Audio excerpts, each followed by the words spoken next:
முருகனுக்கு ஏன் சரவணன்னு பேரு அப்படின்னா, சரவணன்னு சொல்லுவோம் முருகனை. சரம் என்றால் தர்பை, வனம் என்றால் காடு.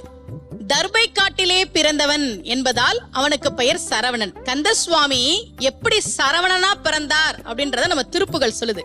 சக்கர பிரசண்டகிரி முட்டக்கிழிந்து வழி பட்டுக்கிரஞ்ச சைலம் தகரப்பெருங்கனக சிகர சிலமும் இழுத்தனி வெற்பும் அம்பும் என் திக்கு தடங்கு வடும் ஒக்க குழுங்க வரும் சித்திரப்பதம் பெயரவே சேடன் முடி திண்டாட ஆடல் புரி வெஞ்சூர் திடுக்கிட நடிக்கும் மயிலாம் பக்கத்தில் ஒன்றுபடும் பச்சை பசுங்கோரி பத்மபதம் கமல் தரும் பாகீர சில யோகேஸ்வரர் பரம உபதேசம் அருவி கைக்கு செல்லும் சரவணத்தில் பிறந்த ஒரு கந்த சுவாமி.